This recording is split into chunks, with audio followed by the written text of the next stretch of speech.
Hello दोस्तों। तो आज आपके साथ एक लाइफ लेसन स्टोरी शेयर करने जा रहा हूँ। एक गांव में लड़का रहता था एक। तो बहुत गरीब था, अपनी ज़िंदगी में बहुत परेशान था। और उसके घर में एक भिक्षु आते हैं भिक्षा लेने के लिए। तो वो उनको कहता है कि मैं आपको भिक्षा क्या दूँ, मेरे पास तो खुद कुछ नहीं है। तो वो बोलते हैं उनको कि अपने गांव के पास जो जंगल पड़ता है, तो जंगल के पार एक नदी है। उस नदी के सामने एक पहाड़ी है, पहाड़ी को पार कर कर वहाँ पे एक संत रहते हैं। तो उनको मिलो जाकर, वो तुम्हारी लाइफ की जो भी परेशानियाँ उनका हल कर सकते हैं। तो वो लड़का उनकी बात मानकर चल पड़ता है अपने उस रास्ते पर। तो जंगल में काफ़ी देर चलने के बाद थोड़ा थक जाता है, और वहाँ पे उसको एक छोटी सी कुटिया दिखाई देती है। तो वहाँ पे रुकता है, रुकने के लिए बोलता है। एक बूढ़ी औरत होती है और उनकी बेटी होती है जो कि आंखों से देख नहीं सकती। तो उनको अपने बारे में बताता है कि मैं इस गांव से आया हूँ, और काफ़ी दूर से टाइम से मैं चल रहा हूँ और थक गया हूँ, थोड़ी देर आराम करना है इधर, और फिर मैं आगे किसी संत जी से मिलने जा रहा हूँ। वहाँ से खाना वाना वगैरह खाता है। तो सुबह जब चलने लगता है तो वो बूढ़ी माता से बोलती हैं कि अगर तुम अपनी लाइफ के बारे में पूछने जा रहे हो, किसी संत से मिलने जा रहे हो, तो मेरी बेटी देख नहीं सकती, तो ये भी पूछ लेना कि ये कैसे देख पाएगी, इसकी आंखों की रोशनी कैसे वापस आ पाएगी। मैं ज़रूर पूछूंगा, वापस आते टाइम आपको बता के जाऊंगा कि क्या होता है। तो वहाँ से वो चल पड़ता है। चलने के बाद आगे जाकर एक नदी आती है। तो नदी पार करने के लिए एकदम वहाँ पे एक कछुआ जा रहा था।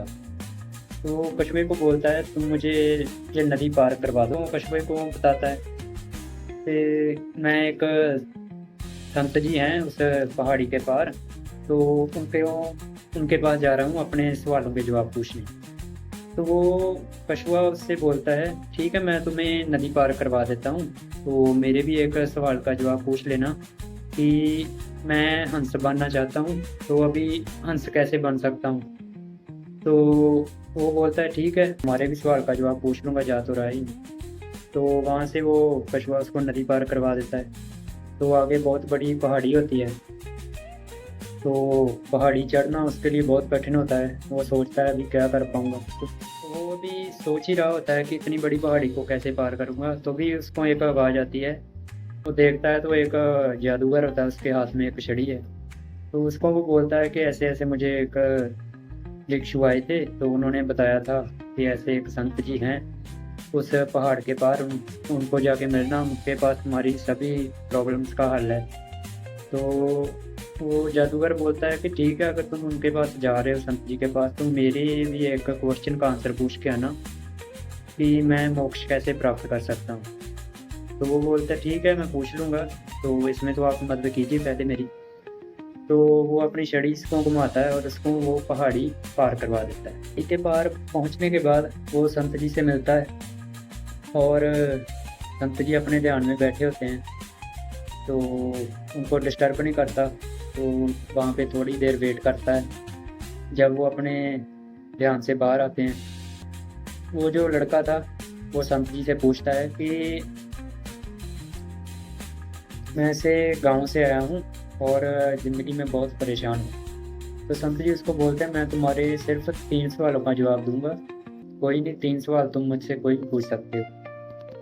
तो वो सोचता है लड़का कि हाँ, सोचता है तीनों ने मेरी मदद की थी, तो पहले मैं उन्हीं के सवालों को ले लेता हूँ। तो उन तीनों के सवालों को संत जी के आगे रख देता है।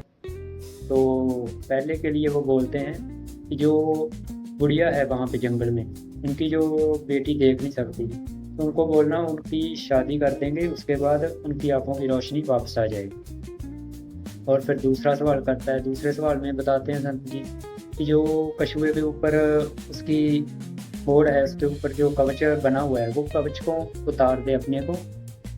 कवच उतारने के बाद वो एक हंस बन जाएगा।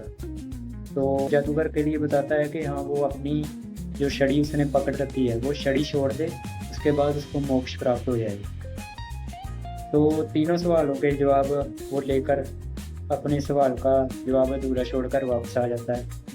तो जब वापस आता है तो वो जो जादूगर है उसको मिलता है, तो उसको बताता है कि हाँ, संत जी ने ऐसे बताया, आप अपनी छड़ी छोड़ दो तो आपको मोक्ष प्राप्त हो जाएगा।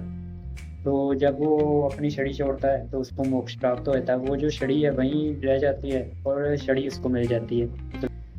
तो उसके बाद आगे चलता है, आगे जाने के बाद कछुआ मिलता है उसको, कछुए को बताता है कि तुम अपनी ये जो ऊपर खाल है इसको उतार दो और तुम हंस बन जाओगे। तो उसके बाद जब वो अपनी खाल उतारता है तो वो हंस बनकर वहाँ से उड़ जाता है, और जो उसकी खाल में हीरे जवाहरात निकले होते हैं काफ़ी, तो वो भी उसको मिल जाते हैं, काफ़ी हीरे जवाहरात होते हैं। तो वो लेकर वहाँ से पोटली में बांध कर वो आगे चल पड़ता है। आगे चलने के बाद वो बूढ़ी माता के पास जाता है और उनको बताता है कि संत जी ने बताया कि अपनी बेटी की शादी कर दो तो उसकी जो आँखों की रोशनी है वापस आ जाएगी। तो वो बोलती हैं तुम्हारे साथ शादी कर देते हैं। तो ठीक है, वो उनके साथ शादी हो जाती है और उसकी आँखों की रोशनी भी वापस आ जाती है। तो जब वो गाँव में पहुँच जाता है तब उसके बाद पहुँचने के बाद सब कुछ होता है। जादू की एक छड़ी होती है जिससे वो कोई भी जादू करके अपने लिए कुछ भी कर सकता है, और दूसरा हीरे जवाहरात उसको मिल जाते हैं, और तीसरा उसकी शादी भी हो जाती है, एक उसको लाइफ पार्टनर भी मिल जाता है। तो इसका मोरल ऑफ द स्टोरी यही है कि हम अपनी लाइफ में सेल्फिश बन के ज़्यादा रहते हैं, तो इस सेल्फिश से बाहर निकल कर अगर हम दूसरों के बारे में अच्छा सोचना स्टार्ट कर दें, तो अगर हम दूसरों का अच्छा सोचेंगे तो हमारा अपने आप अच्छा होना स्टार्ट हो जाएगा। ये प्रकृति का नियम है। तो इस स्टोरी को आप अपनी लाइफ में उतारिए और कभी भी किसी का लाइफ में बुरा मत सोचिए।